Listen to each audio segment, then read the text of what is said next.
तो आदाब, नमस्कार, गुड इवनिंग, सत श्री अकाल। एक बार फिर आप तमाम लोगों का स्वागत है क्राइम तक की कहानी के इस एपिसोड में। उम्मीद है पूरी फैमिली अच्छी होगी, अपना और अपनों का ख्याल रख रही होगी और होली भी। तो जय हिंद गाइज, आज आपके लिए एक नई बहुत ही इंटरेस्टिंग स्टोरी लेके आ चुका हूँ। तो चलिए सबसे पहले अपन स्टोरी सुन लेते हैं, पूरी कहानी, और कैसी ये 3 मौत 3 कत्ल हैं और इस कत्ल के पीछे और इस रहस्यमयी आग के पीछे की दिमागी फितूर क्या है, आपके सामने पेश। चूरू के भैंसाली गांव में भूप सिंह का परिवार रहता था। भूप सिंह के परिवार में पत्नी, 2 बेटे, ग्रवित और अनुराग, साथ में 82 साल की उम्र की एक दादी और पिता, ये लोग रहा करते थे।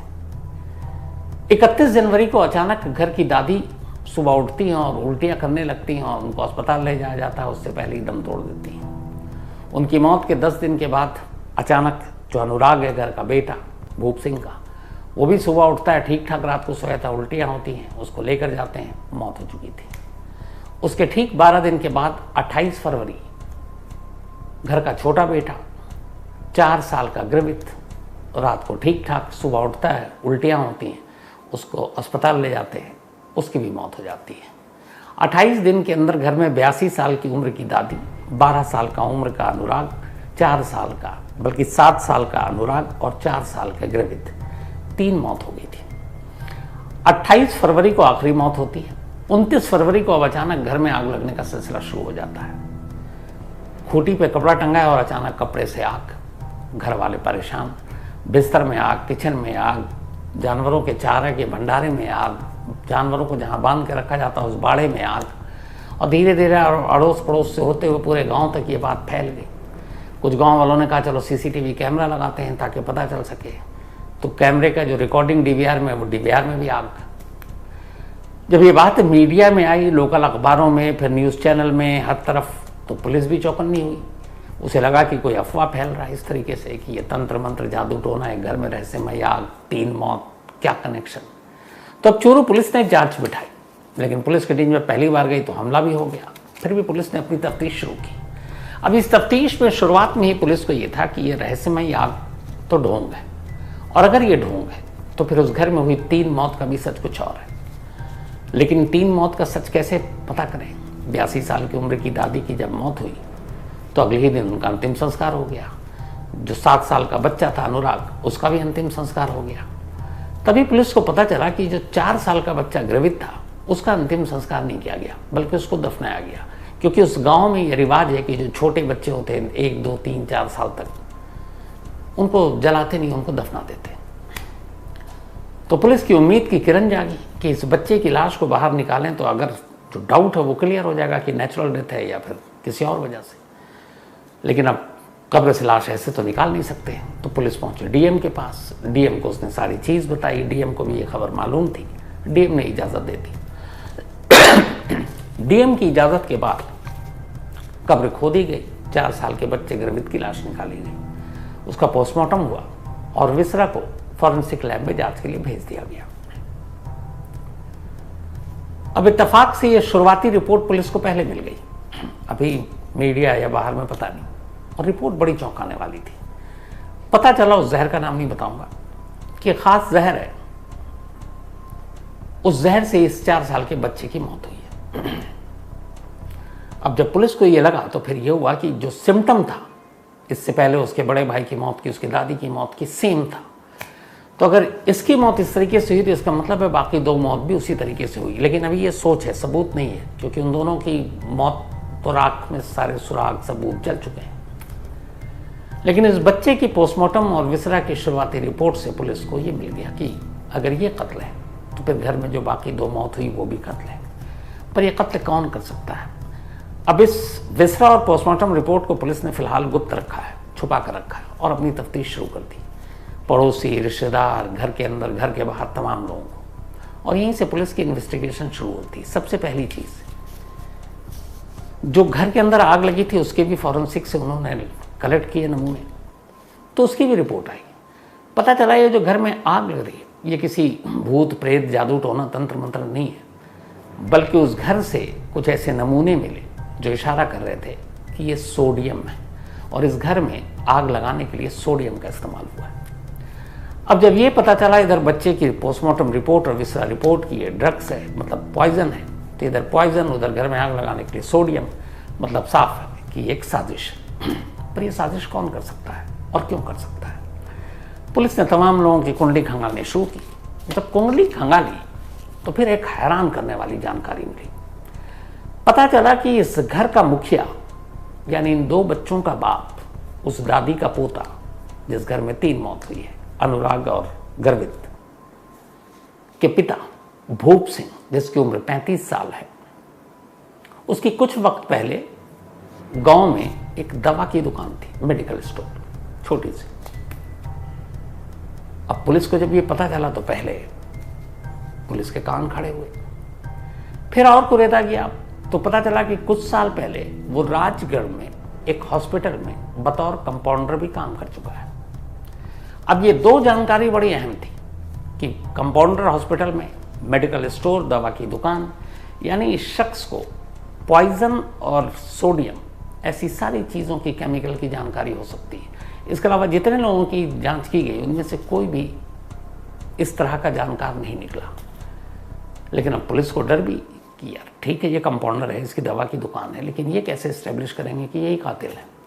और सबसे बड़ी बात, कोई भी बाप अपने 2 बच्चों को, एक बच्चा समझ में आता है, कई बार किसी वजह से ऐसे इंसिडेंट हुए हैं कि बाप ने बेटे को मारा या बेटे ने बाप को मार दिया, लेकिन सिलसिलेवार अपने पहले बेटे को, फिर दूसरे बेटे को, दादी को, उसका रीज़न, कोई मोटिव तो सॉलिड होना चाहिए। पुलिस यहाँ पे अटक गई कि क्या करें, क्यों मारा होगा। जिधर पूछताछ करें उधर कोई ऐसी चीज़ ही नहीं, कोई झगड़ा नहीं, लेकिन और कोई सस्पेक्ट नहीं। तब पुलिस ने फिर भूप सिंह और उसकी पत्नी दोनों को एक साथ बुलाई और इंट्रोगेशन में शामिल हुई है। अब दोनों से पूछताछ कर रहे हैं। जब ये पूछताछ के लिए थाने ले जाया गया तब तक मीडिया में खबर आ गई कि पुलिस ने मियाँ बीवी दोनों को हिरासत में ले लिया और यही इस रहस्यमय आग और कत्ल के पीछे हैं। लेकिन ऐसा था नहीं, क्योंकि अब ये क्लियर हो गया। आज दोपहर 3 बजे चूरू पुलिस ने एक प्रेस कॉन्फ्रेंस की, उसकी रिलीज भी है और उसमें सारी कहानी आ गई। दवा की दुकान और कंपाउंडर, ये 2 चीज़ों ने भूप सिंह पर शक पैदा किया। अब पुलिस ने तफ्तीश की, मियाँ बीवी से अलग अलग पूछताछ की, बिठाकर पूछताछ की, और उसके बाद पुलिस ने भूप सिंह की पत्नी को कहा कि आप घर जा सकती हैं, आपका इस केस से कोई लेना देना नहीं। अब बचा सिर्फ भूप सिंह।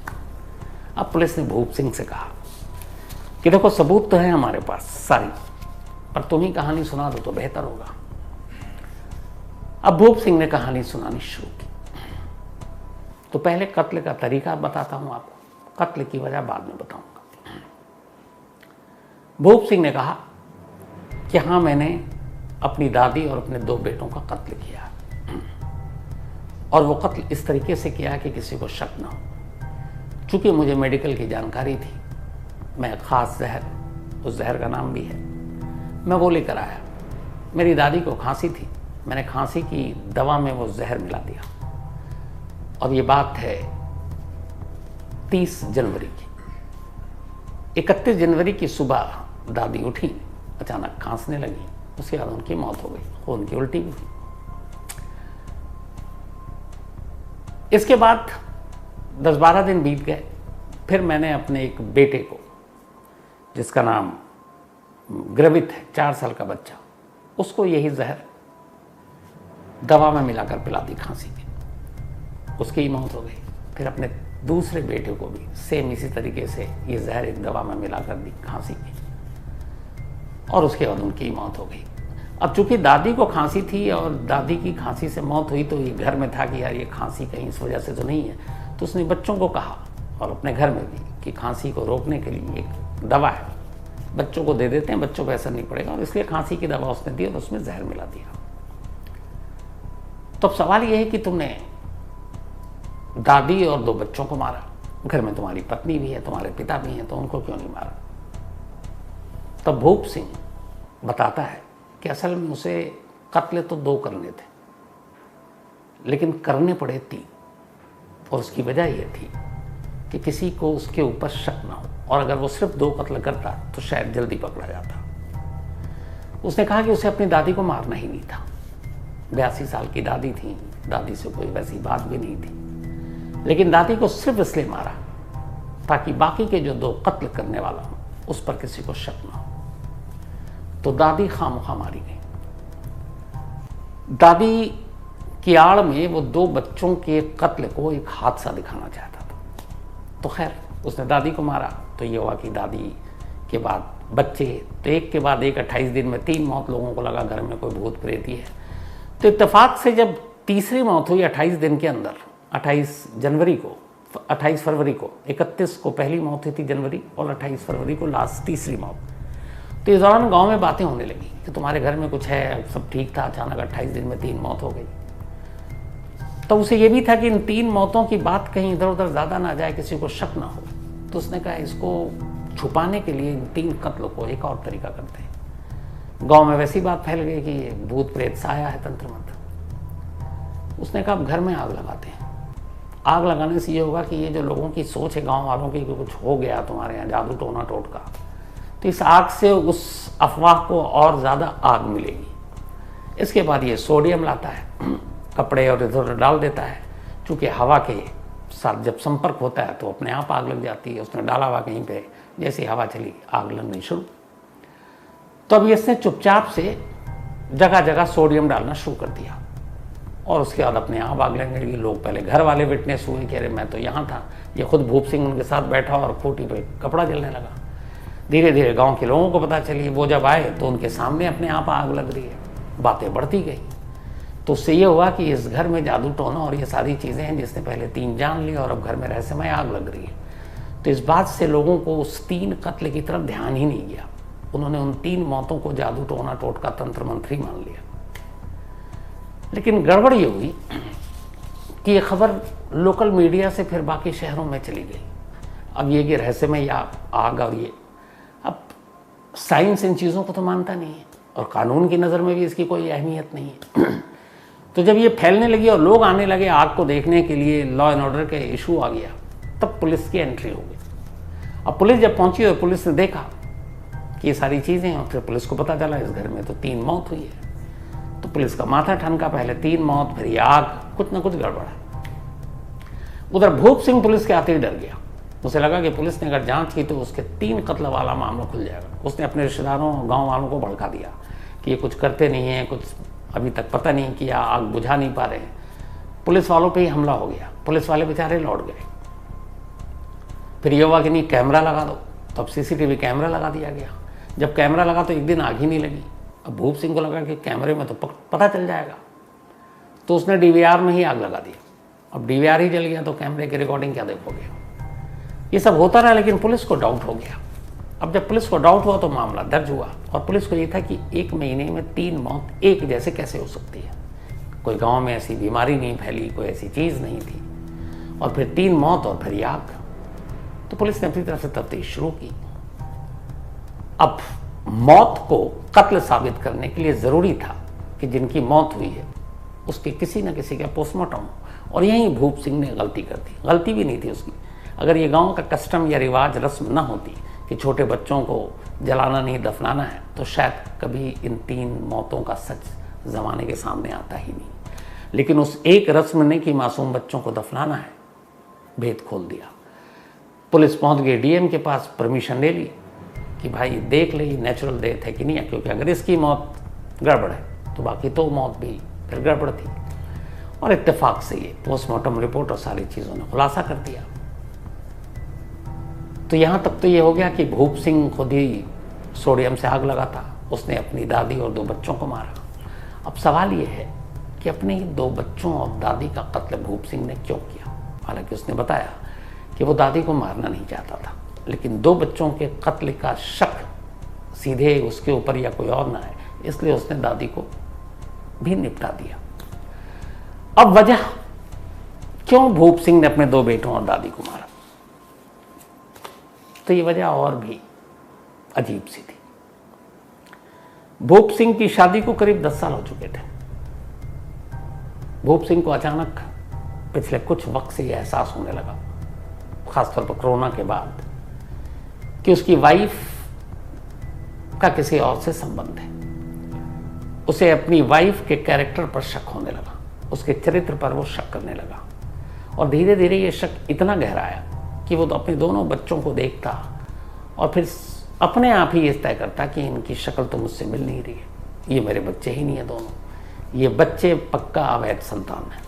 मेरी बेटी बीवी का जिसके साथ संबंध है ये शायद बच्चे उन्हीं से हुए और ये मेरी औलाद नहीं है। हालांकि अगर वो थोड़ा सा भी उसे दिमाग लगाता, मेडिकल पेशे से था, कंपाउंडर रहा था, तो डीएनए करा लेता, सारा शक दूर हो जाता। लेकिन उसने ऐसा नहीं किया। शक की आग ने पता नहीं क्या क्या जला रखा है इस दुनिया में। तो सिर्फ इसलिए कि मेरी बेटी, माफ कीजिएगा, मेरी बीवी, उसका किसी और से संबंध है और ये दोनों बेटे मेरे नहीं हैं, इसी वजह से उसने अपने उन दोनों बेटों को मारने का फैसला किया। अब दोनों बेटों को वो मारना तो चाहता था, लेकिन चाहता ये भी था कि कोई उस पर शक न करे, और इसीलिए उसने फिर पूरी साजिश रची कि जहर देकर मारेंगे, लेकिन सबसे पहले घर की बुजुर्ग औरत यानी अपनी दादी का कत्ल करेंगे, फिर बच्चों का, ताकि ये तीनों मौत गांव में ये लगे कि कोई मनहूसियत, कोई तंत्र मंत्र ये था। और इस वजह से उसने कर दिया। लेकिन कब्र से निकली एक लाश उसके छोटे बेटे की, उसने सारी कहानी खोल दी। तो पिछले करीब 1-1.5 महीने से चूरू के गांव की जो रहस्यमयी आग, 3 रहस्यमयी मौत, उसका जब सच सामने आया तब गांव वाले, खुद भूप सिंह के घर वाले, खुद उसकी पत्नी ये यकीन करने को तैयार नहीं है कि इसके पीछे ये सारी कहानी थी। और वो शक था जिस शक ने सच में पूरे घर को जला दिया। शक का कहते हैं कि इलाज दुनिया में किसी के पास नहीं है। इसके कई और रास्ते निकल सकते थे, लेकिन अफसोस 2 मासूम बच्चों की जान चली गई, एक बुजुर्ग महिला की जान चली गई। और अब जाकर उन अफवाहों को विराम लगा कि यहाँ आग कैसे लग रही है, मौत कैसे हुई थी। तो ये थी चूरू की उस रहस्यमयी आग और 3 मौतों की पूरी कहानी। तो गाइज उम्मीद करता हूँ कि ये स्टोरी आपको बहुत ही अच्छी लगी होगी। और गाइज मैं आपको बता दूँ कि अपने इस चैनल पर केवल और केवल इंटरेस्टिंग स्टोरियाँ ही सुनने को मिलती हैं, जो कि बहुत ही ज़्यादा सर्चेबल या बहुत ही ज़्यादा डिमांडिंग होती हैं। तो वही स्टोरियाँ मैं छांट के यहाँ पे अपने इस चैनल पर लाता हूँ। तो नेक्स्ट स्टोरी के लिए अपने इस चैनल को सब्सक्राइब करके रखें, और तब तक के लिए मिलते हैं एक नई इंटरेस्टिंग स्टोरी के साथ। तब तक के लिए जय हिंद।